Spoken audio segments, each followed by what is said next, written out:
بتذاكر وعليك امتحانات وضغط وحاجات كتيرة جدا ومش قادر تقضي اي حاجة. كمان عليك شغل ومش عارف ايه، ولازم مش عارف ده عليه كذا وده ليه كذا، وعمال بتجمع في حسابات وخلاص مش قادر، فعلا مش قادر. فانت كده في الاول، وبكل اختصار كده حاسس بالملل.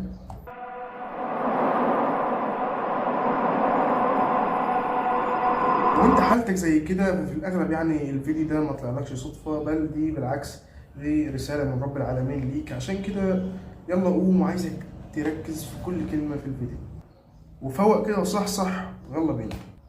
اول حاجة لازم تضبط نومك، لانه من ضبط نومه ضبط يومه. ولازم يكون عندك روتين صباحي ماشي عليه. نصيحتي ليك لو ما شفتش الفيديو اللي فات بتاع الروتين الصباحي، فانصحك تروح شوفه وبعد كده تعالى ارجع كمل الفيديو.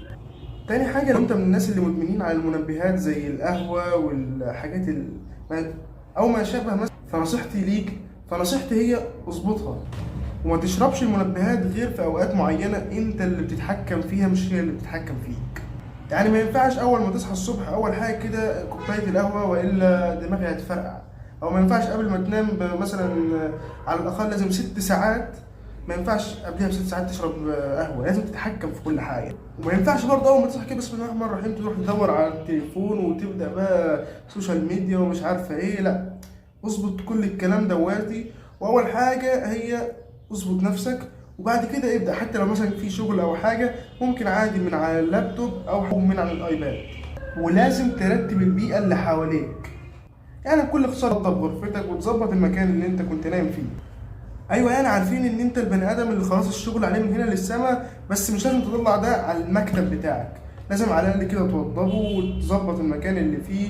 مش لازم يعني الورق بتاعك يكون في كل حته على المكتب، لا، ظبطه ورتبه. وممكن كمان تجيب منديل وتمسح بيه المكتب، او ممكن تشتري عادي فوطه مكتب زي كده مثلا تمسح التراب اللي عليه. ولو سمحت ادي الراجل حقه.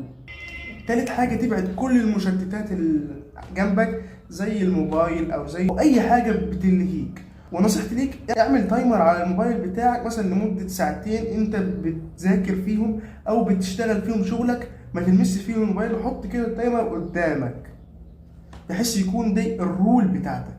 أو ممكن كمان تشغل فيديو ستادي وذ مي أو ورك وذ مي.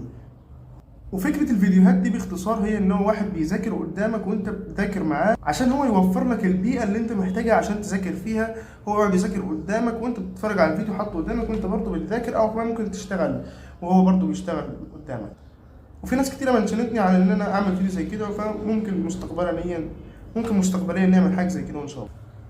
ممكن برضو تنزل تروح المكتبة أو تروح مكان تذاكر فيه مع صحابك مثلا، أو ممكن كمان في الشغل تروح تقعد مع زمايلك وتبدأ تشتغل عشان تقدر تنتج أكتر معاهم. ولكن أهم حاجة ما يزيدوش عن 4، عشان كده القعدة ممكن يبقى فيها غيبة ويبقى فيها مش قعدة شغل ده أصلا. رابع حاجة ودي أهم حاجة هي إن أنت اوعاك تيأس من نفسك.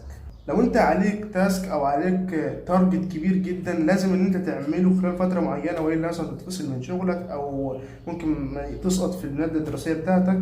بلاش جلد الذات، اللي هو انا فاشل وانا مش عارفه ايه وانا مش عارف اشتغل وانا مش قادر اذاكر وانا مش قادر اعمل اي حاجه وانا انسان ضايع.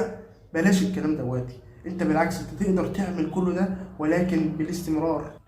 وفي مثل كان واحد قاله لي، مثل جميل جدا، هو ان كان في النمله دي شايله اكل، وكان في واحد واقف بيتفرج عليها.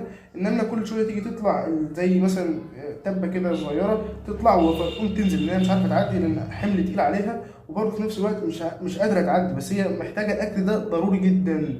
كل شويه تطلع وتقع، كل شويه تطلع وتقع، لغايه ما الراجل زهق منها وقام ماسك النمله وقام معديها على الناحيه التانيه.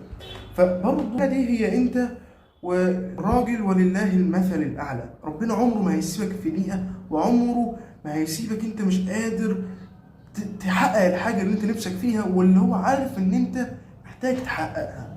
ومش معنى كده ان انت تقعد نايم في بيتكم، ولكن اسعى وراء الرزق، لان الرزق مدخر، الله اللي ادخره. هو مش متساب كده اي حد يروح ولا لا. لازم تسعى، لازم تشتغل، لازم تبني نفسك، لازم تفكر كويس، لازم تطور دماغك، لازم تطور من نفسك، لازم تعمل حاجات علشان الرزق يجيك. كده هاجر سيدنا اسماعيل لما كانت في ما بين الصفا والمروه قعدت تسعى، كانت بتدور على الميه، بتروح من رغم ان هي راحت كذا مره 7 مرات وما لقيتش ولا ميه هنا، ولكنها كانت بتسعى، ما عادتش واقفه في مكانها وقعدت تدعي تقول يا رب انا عايزه الميه وعايزه، لا قعدت تسعى، وبالفعل حصلت المعجزه وربنا خرج من تحت سيدنا اسماعيل ميه. مثلا اوعى تاجل الحاجات اللي عليك، او ما يسمى عزيزي المشاهد بالتسويف، وده هو عدوك الحقيقي، لانك مش هتقدر تحقق اي حاجه وانت حاليا عمال تلعب ماسك عمال تتفرج بالتليفون، وانت اصلا عليك حاجه تاني جدا ومهمه لازم تعملها. عشان كده قوم وشوف حياتك. سادسا بقى، ودي من الحاجات المهمه جدا، هي ان الحاجات الحلوه ما بتستناش. يعني مفيش حاجه هتستناك، مفيش حد هيتحسب لك، انت اللي هتتحاسب لوحدك قدام رب العالمين، ومحدش هيستناك ومحدش هيستناك يتقدم. اول ما حد من صحابك او مثلا ايا كان اللي معاك دلوقتي لو لقي فرصه ينجح هو لوحده هيسيبك يا معلم وهينجح على طول، محدش هيقعد لك، محدش اهلك دلهماتي او اي حد. انت دلوقتي لو مت صحابك مثلا هيزعلوا عليك ايام اسابيع بس برضه هينسوك، عيلتك اللي هم اهلك ما هيزعلوا عليك مثلا شهور وبعد كده هينسوك، اولادك هيزعلوا عليك بالكتير 6 شهور وبرضه هينسوك، اي اقصى حاجه مثلا والدتك زوجتك هتقعد تحزن عليك برضه مثلا اقصاها سنه وبعد كده تنساك. وفلوسك اللي انت تعبت طول عمرك عشان تجيب هدياتي في حد غيرك هيورثها. وممكن كمان بيتك اللي انت قاعد ساكن فيه وعايش فيه طول عمرك كمان حد غيرك انت اصلا ممكن تكون احفادك انت اصلا ما شفتهمش في حياتك برضه هيسكنوا بيتك. عشان كده قدم لاخرتك، فكك لان الدنيا دي اصلا الدنيا زي اللي هتعيش كام سنه 60 70 سنه، انا بكلمك على حياه الخلد، حياه سرمديه ابديه. وبرضه زي ما قلت ان الحاجات الحلوه ما بتحبش تستنى، عشان كده لو انت مش مشترك في قناه احمد كينج فممكن ما تشوفش ولا تسمعش اي نصيحه تاني، عشان كده نصيحتي اشترك في القناه.